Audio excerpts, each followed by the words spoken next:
So I see 18 of you all here. Make sure that you have your cameras on, okay? I will probably take a screenshot to see everyone who had their camera on because I know that there's only limited amount of space in front. But welcome. You're now at module 2, and hopefully you've all had the opportunity to kind of look at the welcome videos, a little bit about getting to know who you are going to be learning from the next 2 modules. Um, so today is your opportunity to just kind of sit back, okay? I am going to just want y'all to see how the course is going to go, all right? Um, and that'll make sense once we get into it, okay? But as you can see, each week I do put the agenda on. I'm that student that was like, I want to know what we're going to be talking about in this live session or usually in class. So you'll notice that when you guys start coming in, the agenda will already be up to kind of give you an idea of what to expect. So today we just have our class expectations. We're going to do a syllabus review. I always do a quote of the week to just get us ready mentally, emotionally for what we're about to kind of get into. We have our intro questions. These intro questions are the ones that pop up during the welcome or the introduction videos each week. I do try to make the intro videos unique and fun, and try to put my own little spin on it. Sometimes they're commercials, sometimes they're avatars, but just to kind of mix it up. Then we're going to get into chapter 1. All right. And that's what we're going to be talking about, what it means to be just a surgical technologist and what we do. And then we're going to wrap it up. Again, for tonight as well as Thursday, when we meet for micro, you're going to be really just kind of sitting back and seeing how the courses go. But then come next week, we're going to be ready to go. All right. Again, I'm going to remind you guys again to just try to make sure you have on your cameras. And I'll explain all that later. I know Mrs. Shroom sent announcements out just to kind of remind you. So here we go. Welcome. All right.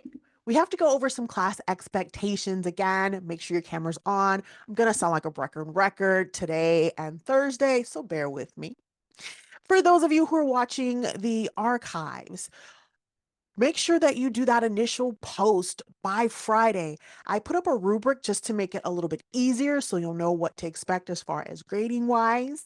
And your peer responses are due by 11:59 p.m. on Sundays.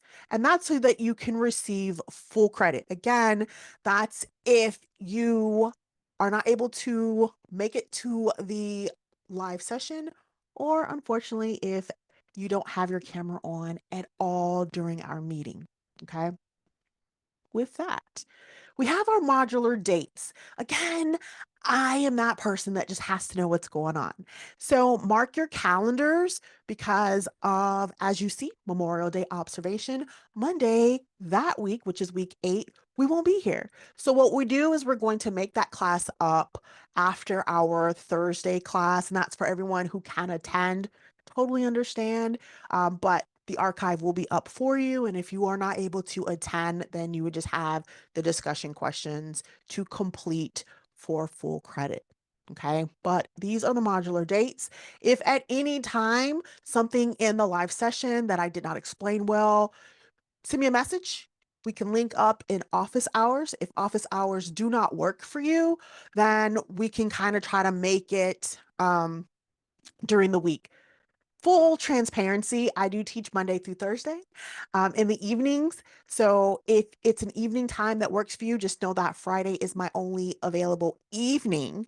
I have met with students on Saturdays if that works, and then Sundays after 1 p.m. Pacific Standard Time. And then in the during the day, just kind of let me know. We can kind of work things out. But keep in mind, I do teach Monday through Thursday in the evenings. Okay. So I try to make sure you guys know that, especially if like you're sending me a message in the evenings and I don't get back to you to that next day. 9 times out of 10, especially if it's on a Thursday, you already know we will be in class. Okay. Now, taking a look at the course. we're changing gears just a little bit, and I kind of want to walk through the module. Now, I have two monitors, so a lot of times you're going to see me kind of like looking over to the right, which I'm going to be doing right now, because that's where I have my two monitors, okay? So what I have done is I have made it so that I'm a student. So what you see or what I see is what you would normally see. Okay. One of the biggest things this module that's extremely important is to make sure that everyone installs Respondus Lockdown Browser and take that practice exam. That is due this Friday. Make a mental note, write it down, or even kind of open it up and then have it ready when we are done. Okay. Because this is extremely important. And if you've already done it, good job. I haven't had opportunity to kind of check to see if everyone has done it yet, but it is due this Friday, April 11th. Okay. You have any questions you want to ask? Go ahead and put them here. I do try to check this daily. And you never know, somebody may have a question that they don't know how to necessarily ask it, and then you ask it, and then I will bring it into the live session. So the way that really works, I do highly missed questions from your knowledge check, your quizzes, your CST exams, and I kind of compile it and then put it in announcements so that you can kind of see, okay, this is where we missed, this is what, I need to kind of look at, and it helps prepare you going forward. If there is a question from knowledge checks, from live session, from your CST that did not show up in the highly missed questions, send me a message. I will explain it to you, and then I usually put on announcements for everybody later. Okay, so you'll get a private message, and then everyone else will get it on announcements anonymously.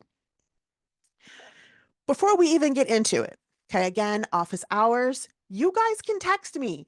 I know that with technology, sometimes it's easier.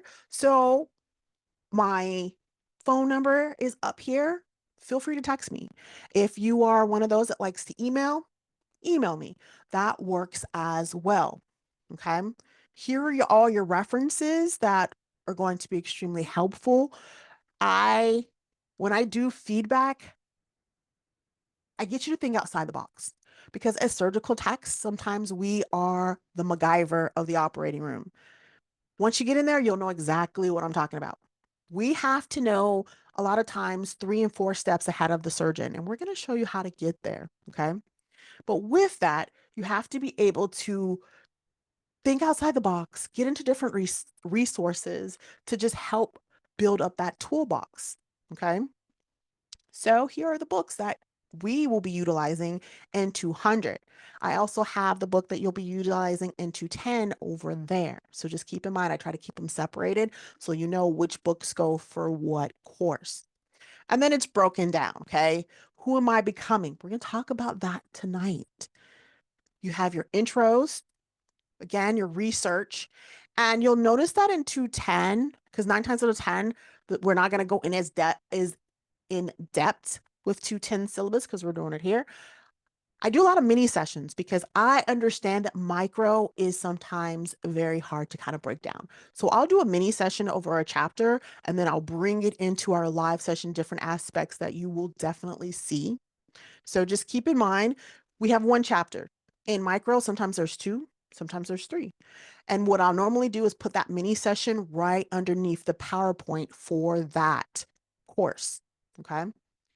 Apply and reflection, your exercises, these are really important. So with your exercises, I don't know if anyone has had the opportunity to look yet. You're doing a lot of research. Okay. We want to make sure that you understand the concepts. You're going to hear me say a lot. We are the patient's advocate. Okay. So there's going to be things that we just have to make sure we understand. And so that's why instead of just saying, what is ARN? Okay. Hint, hint, that's one of the questions that you will see. But we take it a step further. Give me a couple sentences about ARN. What is it and how it applies to us as the surgical technologist? Okay. Any questions about like the syllabus, the Moodle, like our course right now? None so far. Okay. I will keep this up just in case something does come up, and then we can kind of jump back into it if need be. Each week, we have our activities, whether it's quizzes, we have our discussion forums for those who are not able to make it to the live session and those who have not told me that they have not been able to turn on their cameras. Okay, so again, I'm going to break that down. But there's also a resource that I'm not sure if you are familiar with. There is the library. So I'm going to add the link to the library in our chat. And it's another resource that you can use to kind of get additional information. So here is that link. And honestly, check it out. Okay. So the link that you have is kind of like an orientation to it. I don't know if you had it in module one, or if you had the opportunity, but now you can kind of go check that out. Another big thing, I feel like this first day again, we're just like, um, is this professionalism score. You're going to notice as a surgical tech, a lot of us are extremely OCD. So I happen to be one of those. I am that tech when you come in and everything has to be in a certain spot. Okay. I'm also that tech. If I'm going to relieve somebody, I make a mental note of where their stuff is. And then when they come back, I promise you their stuff is in the exact same space because that's just what we do. All right. So when it comes to this, I literally just write what you do or what you don't do. So if you're missing an assignment, you're going to see missing an assignment, a late assignment, and I try to chronologically place it. So if you're missing weeks 1 through 5 and you're missing like every assignment and no one's going to do that, we're going to claim that today. But things do happen. And so I just mark that. So I just want you guys to be aware of that. With that, everything, and I know I'm talking to the choir, but everything is due by Sunday at 11:59. I cannot stress that. Everything closes after Sunday. So come Monday, your assignments are going to be closed. So it's really important to kind of just stay on track because we are going to be doing a lot. You're going to have a lot of exercises. You're going to have a lot of information that is going to be coming at you. And I don't want anyone to kind of get so bombarded and so stressed out that they are not able to, you know, get themselves back on track. Okay. But with that, if something comes up, you guys communicate. The sooner you know something's going to happen, let us know. That way, it will be easier for us to help us, help you, help us, help you. For example, let's say that in your mind, you're like, I'm going to do all my work on Fridays. Bam. But then Friday comes and your computer crashes. Don't wait till Sunday to kind of say, hey, Professor Rulak, let us know sooner so that one, I can get the information to the PD and then we can kind of already have a game plan. Okay. It's more difficult if you contact me, let's say Sunday afternoon, because a lot of times I'm not going to be near my computer, which means I don't see it till Monday, right? Or if you are like Monday and then you let me know, and then it's like, I'll let the PD know. And 9 times out of 10, I'm going to encourage you, but let you know, hey, moving forward, next class or next or this week, make sure you have everything in or let us know sooner. Okay. With that, communication is the key. You've got my email, you've got my number, you've got Moodle. You can contact me at any time. To be honest with you, let's say something does happen. If you Moodle message me, or I probably won't, like if it's on a Friday, I probably won't see it. But if you text me, I'm more likely to see it on the weekend because it's right there on my phone. So just to kind of give you a heads up. Okay. The other thing that is really important that I cannot stress is the self-paced HIPAA training and OSHA training. I highly encourage y'all to knock that out this week and hear me out. Once we start getting into the course, it's going to get not necessarily harder, but these are a lot of new concepts for many of you. And so you're going to be so concentrating on just making sure you're absorbing as much information as you can that you're like, oh, I'll get to that later. But then later comes, and then week 10, week 11, you're trying to get prepared for your final exams. And then you're like, oh man, I still got to take these two courses. So I highly, highly encourage y'all to work on that, knock it out, and then you don't have to worry about it the rest of the module. Okay. Basically, don't procrastinate. And this is coming from someone who has admittedly procrastinated in the past, but I'm learning. I want you guys to do better than me. Okay. So work on these classes, knock them out, and then you can breathe.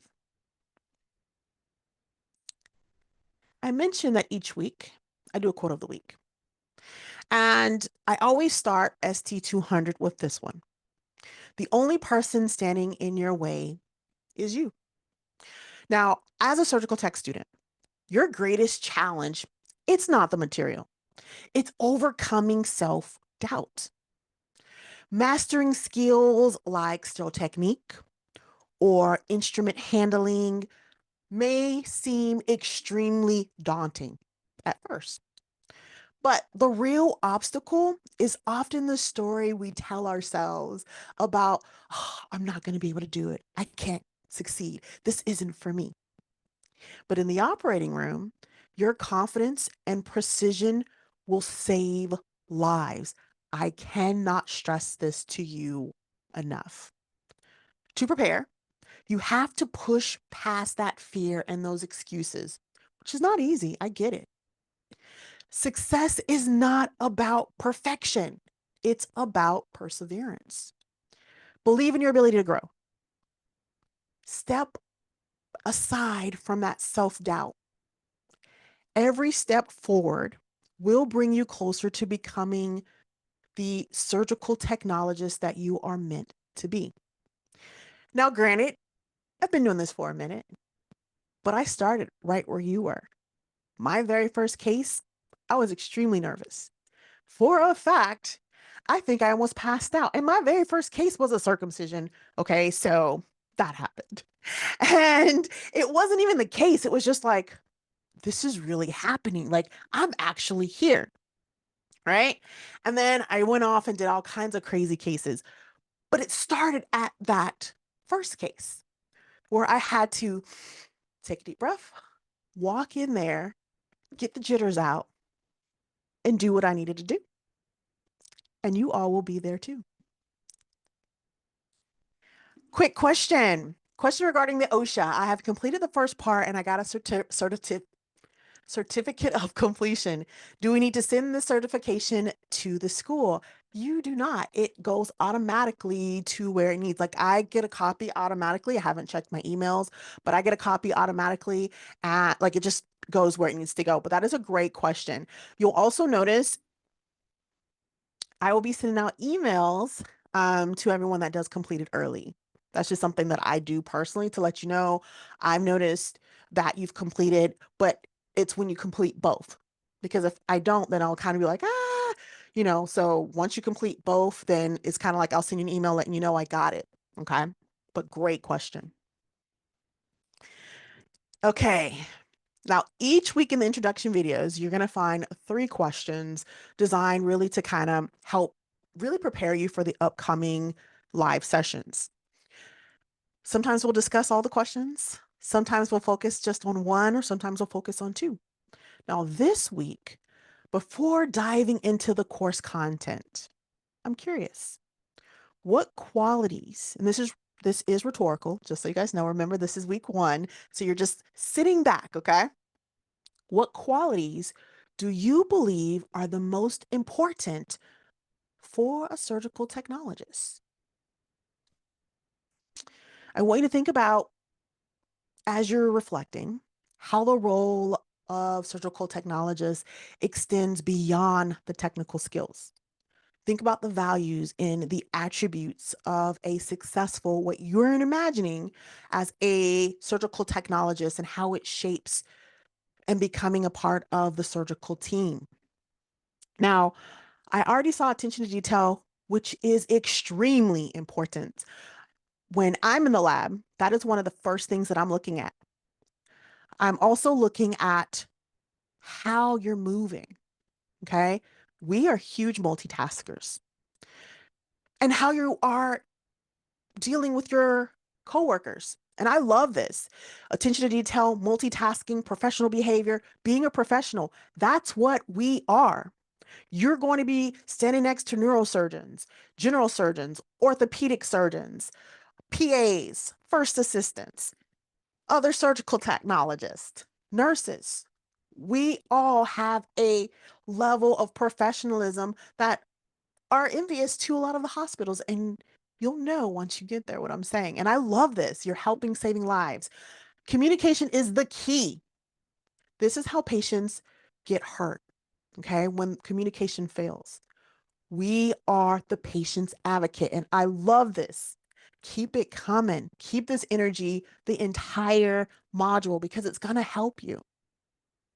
So, who am I becoming? Again, I want you to think about what kind of surgical technologist you're going to become. Now, as we talk through chapter 1, each week we're going to have learning objectives. Okay. This week, we're going to describe how the profession of surgical technology originated. We have to talk about the process of training. We're going to look at services provided by AST, and then we're going to talk about what we do. And you're also going to notice that I'm not going to say if you become a surgical technologist, it's about when. We're going to speak that positivity into us right now. So, we're going to discuss our role as a surgical technologist. And if you're okay with that, I'm going to keep going. Are y'all good? All right. Where did we start? Well, in the late 1800s, nurses actually had a critical role in preparing the actual surgical instruments for procedures. Don't call them tools, y'all. They're instruments. Okay. Now, as the field of surgery kind of evolved in the 1900s, their responsibilities expanded to kind of assisting the surgeon in the procedures.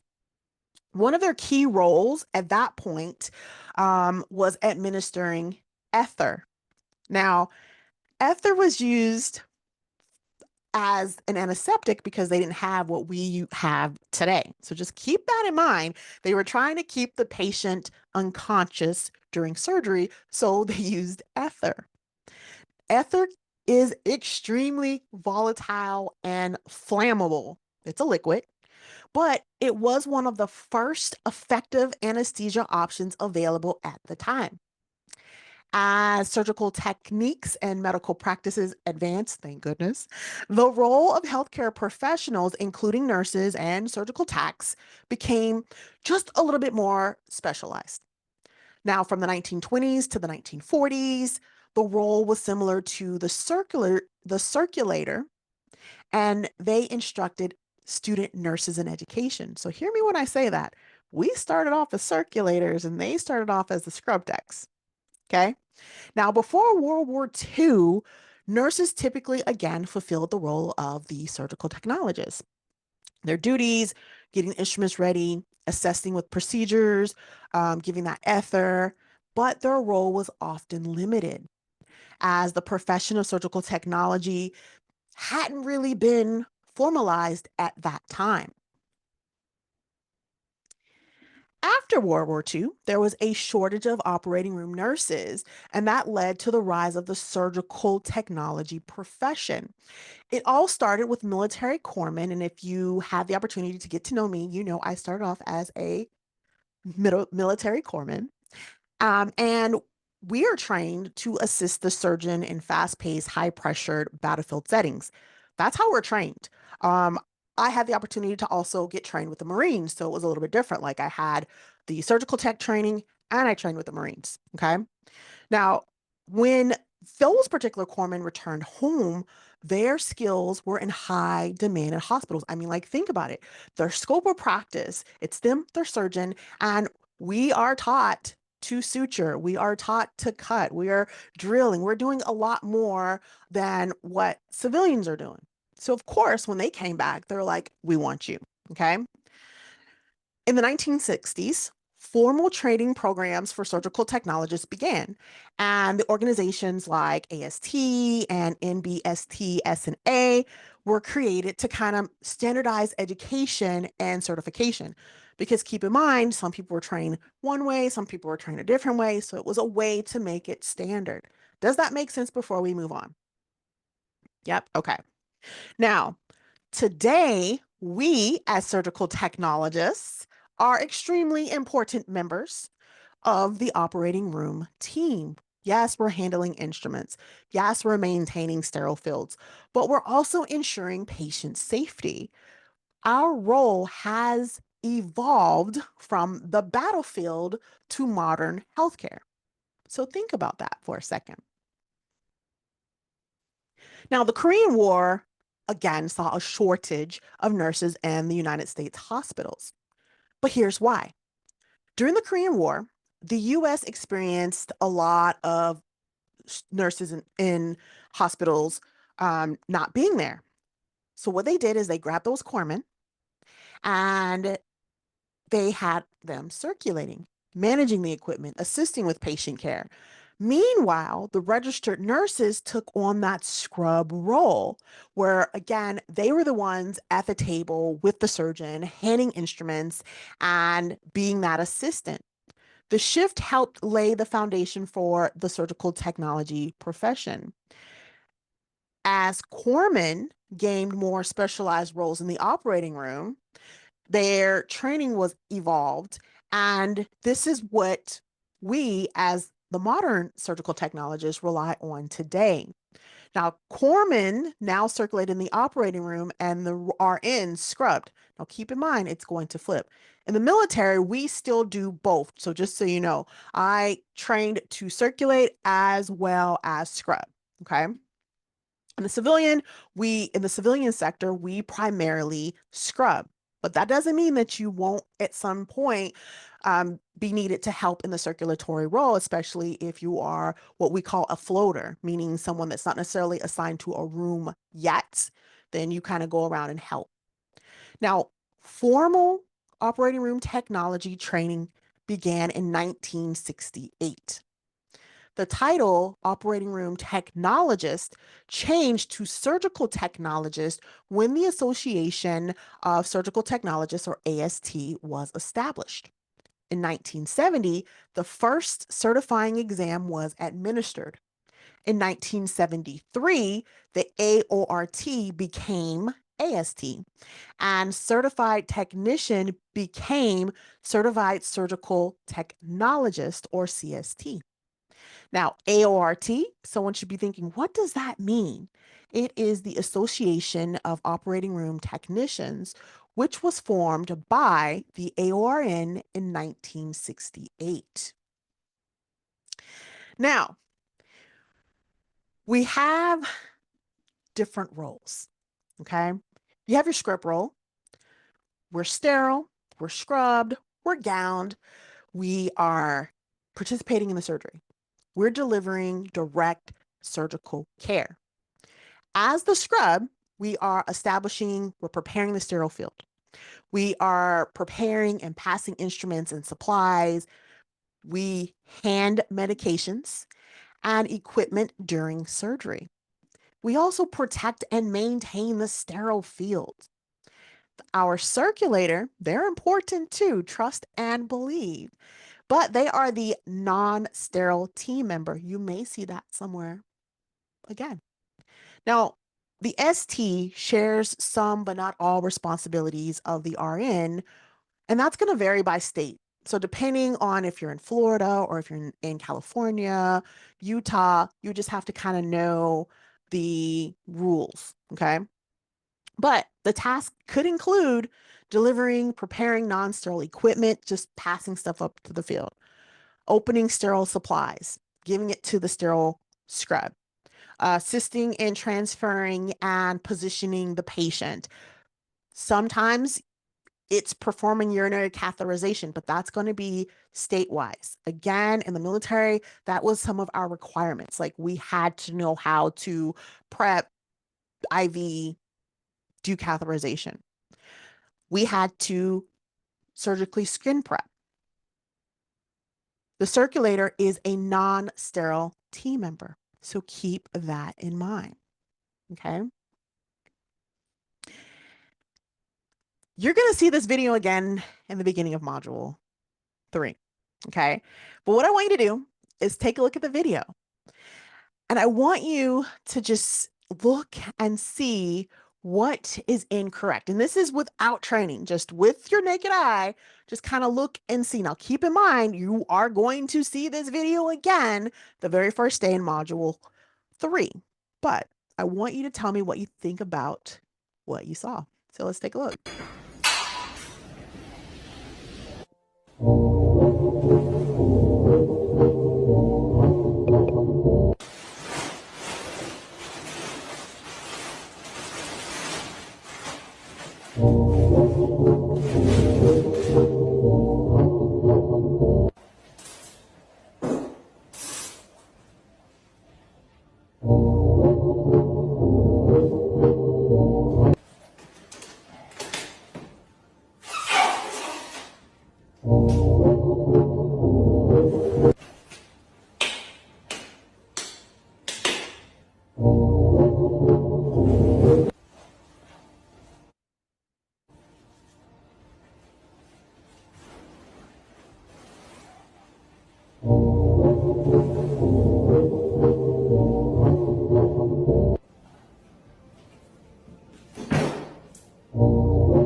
All right. So hopefully you guys saw a bunch of breaks in sterile technique.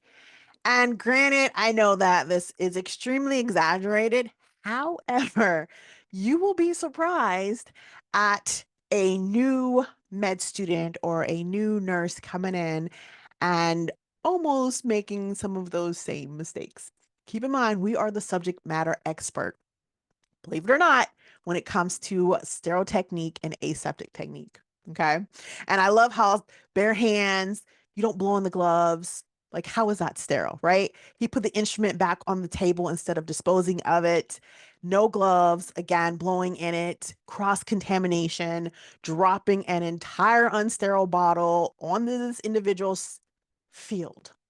Like, what are you going to do? All right. So I always play that video because it's extremely exaggerated. But once you get into the operating room, you're going to ask yourself, is it though? All right. We start to break down the roles. Okay. This is what chapter 1 is all about, getting us introduced to our world. Okay. We always get the difference between a first assistant and a second assistant. The first assistant assists in the surgical procedure, retracting tissue, aiding exposure, hemostasis, closing of tissue planes, and other intraoperative techniques.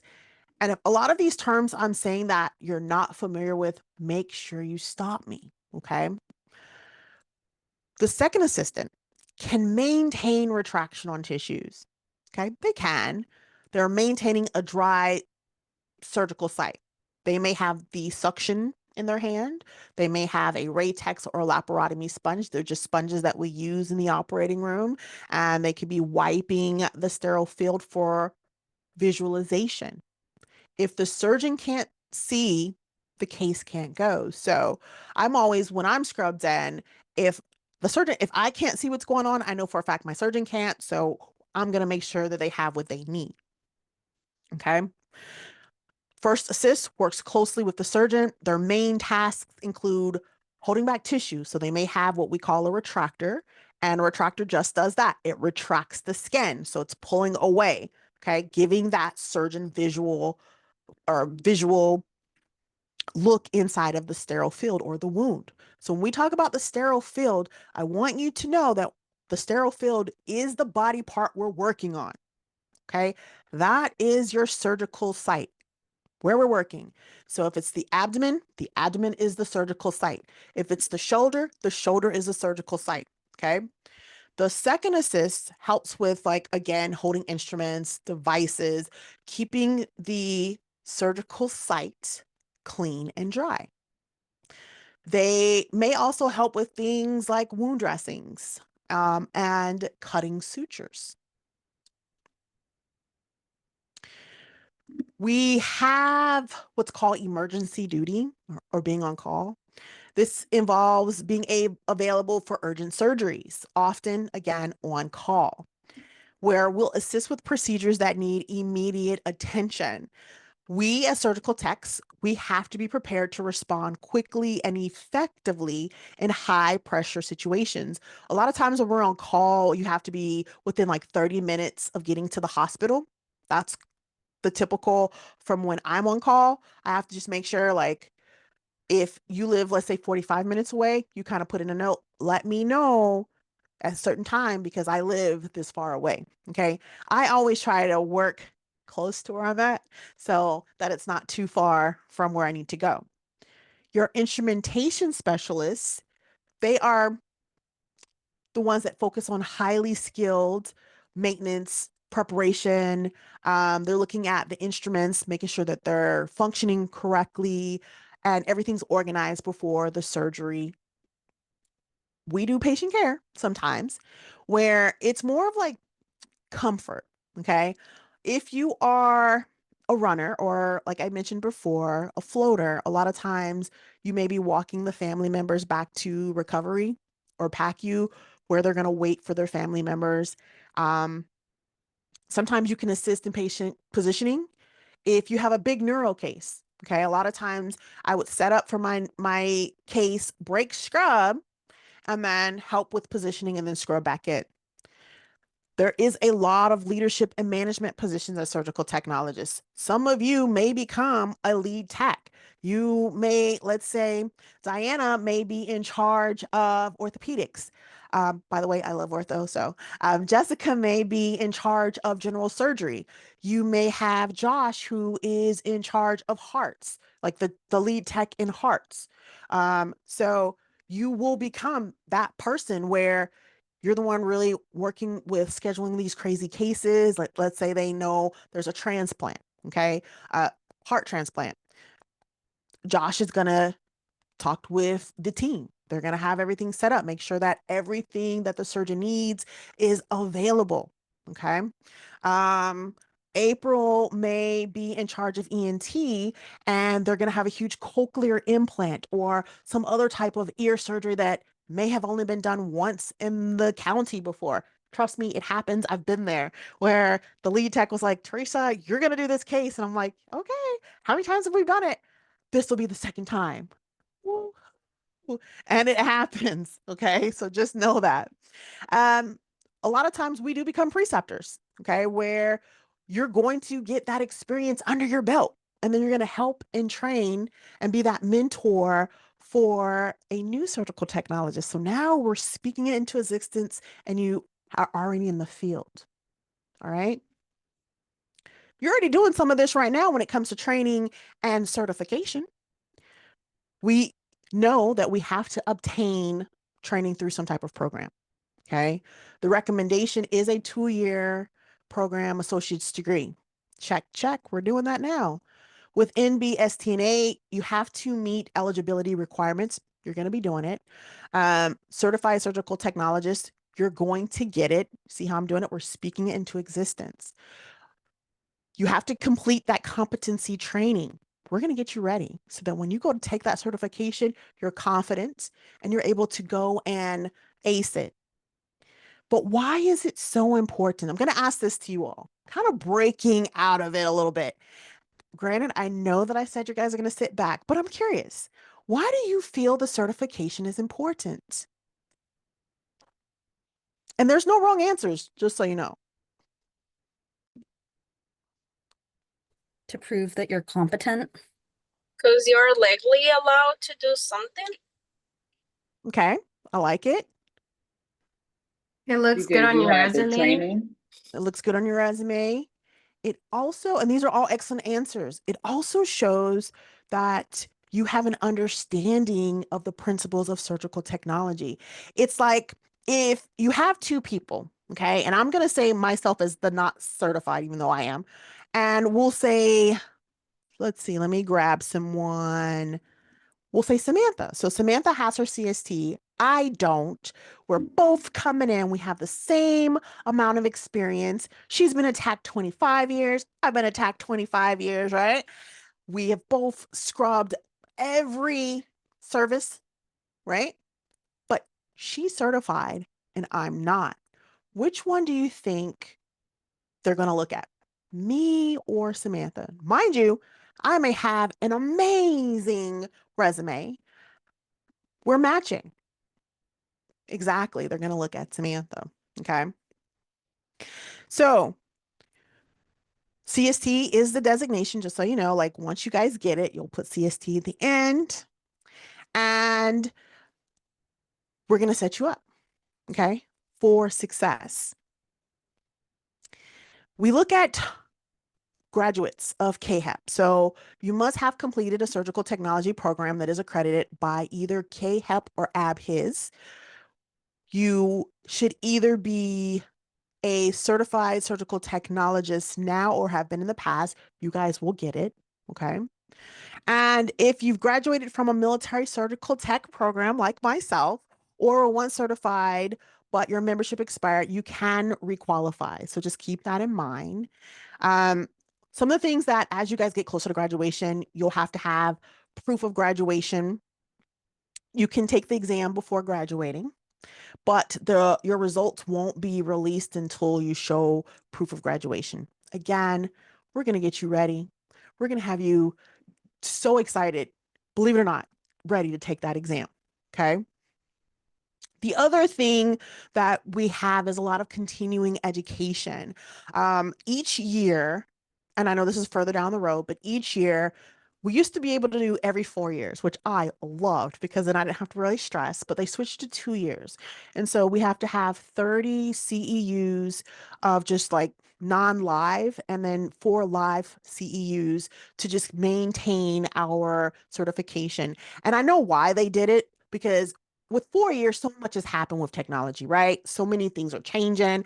And so with 2 years, it just makes us make sure that we know what we're talking about, know what we're doing. And it's a shorter amount of time. Okay. The cost of CUs is the same. It's just instead of waiting 4 years, now every 2 years, we make sure that we have those CEUs in. Once you guys are certified, you do not want this certification to lapse. Okay. So this is why I say, once you get it, work on your CEUs. There's online courses.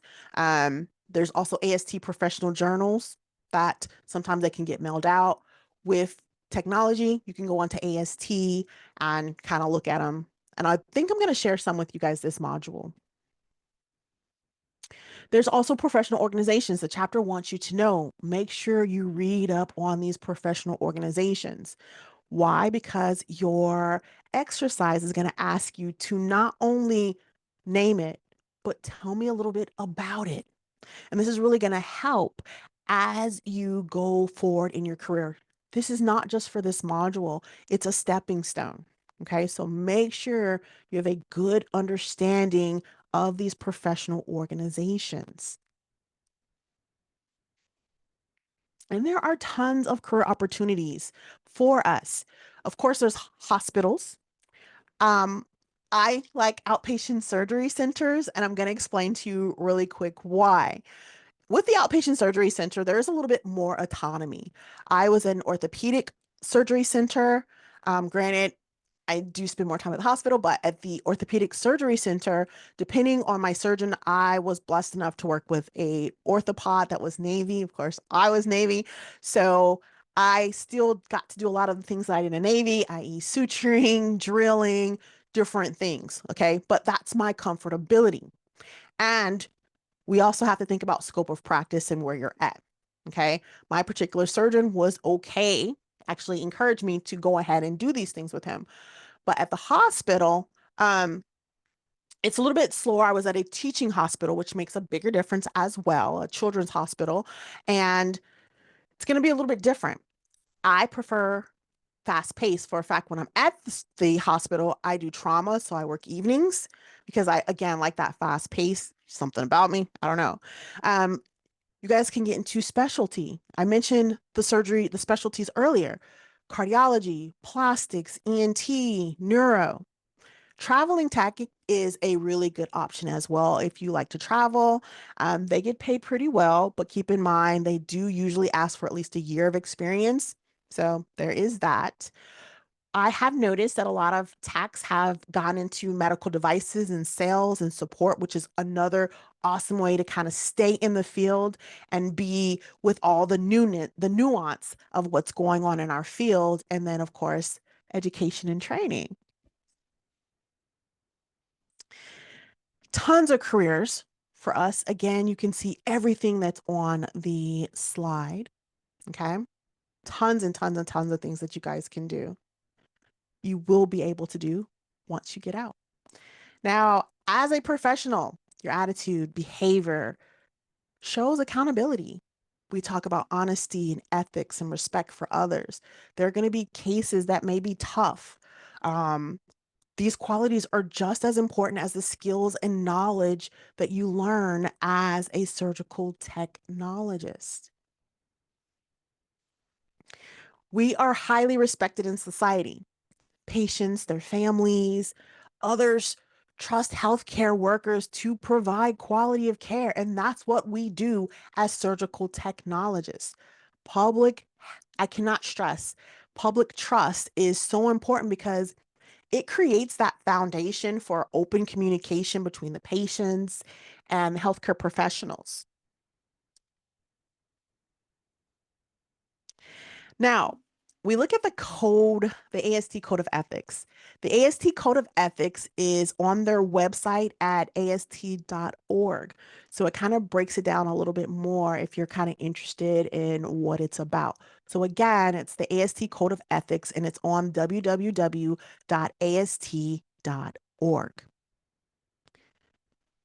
Now, before we get out of here, okay, we have to talk about ethical challenges. With healthcare, we have to think about legally and ethically things that could potentially happen in the operating room. Okay.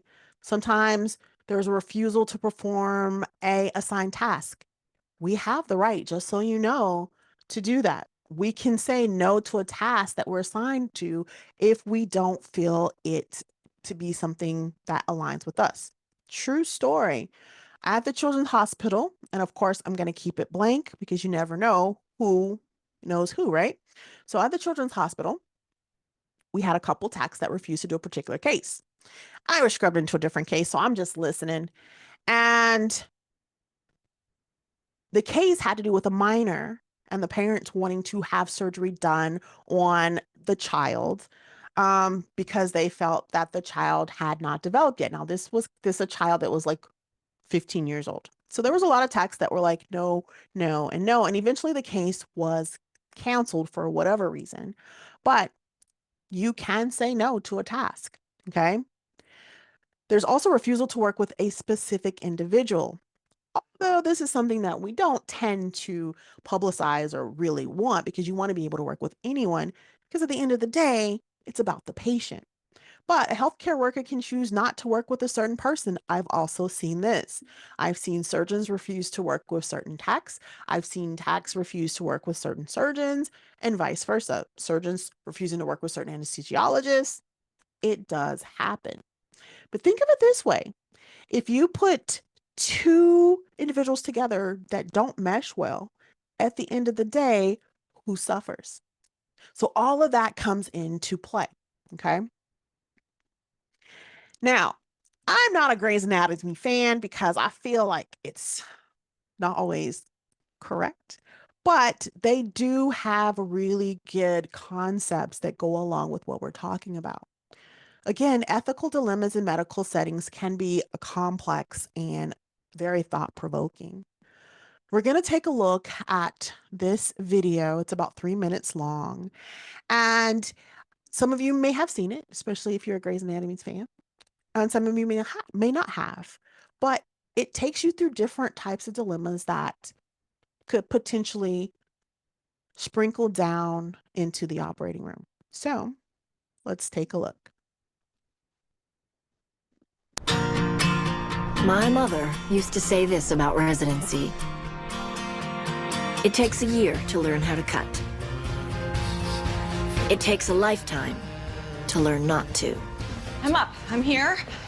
What's going on? Okay, Jackson's BP, it's a little down from yesterday. No big deal, but if we make a few calls, get pushy, maybe we can get him bumped a few spots up on the transplant list.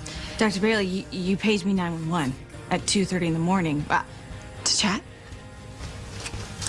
You like to chat. You chatty. Not at 2:30 in the morning.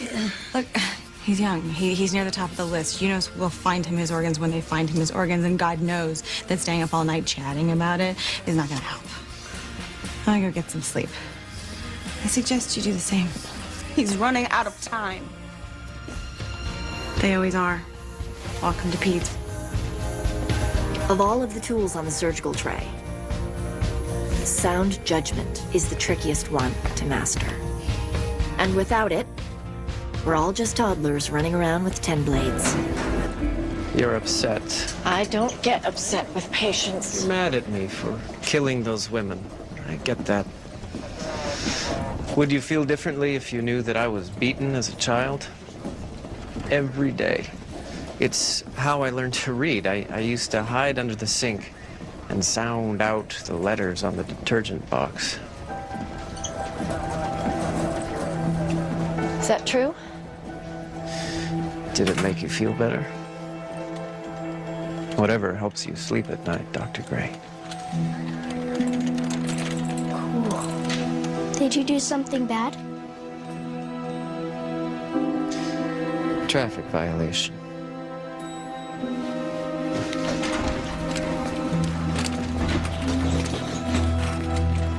What's wrong with you, kid? I need a new liver and a new intestine.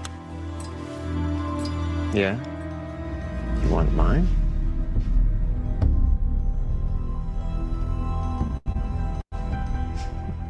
Why can't I have that nice man's organs? He offered. You know how in school, the rules you have to follow? The same goes for here. We have to follow the rules or else we get in big trouble. And what that man offered you was definitely against the rules. She's fighting with the insurance people again. You're not supposed to worry about stuff like that. Tell her something good today. Even if nothing good happens. She needs good news. I've got a body full of high-quality parts here. 3-day liquidation sale. Everything must go. Even if we could do it, you have to be a match for him. Which means we'd have to cross-match your blood with his. Good thing we're both in a hospital then. Let me save a life before I go. It's the least I can do. So you really expect me to believe that you want to do this for a kid? Whatever helps you sleep at night, Dr. Gray.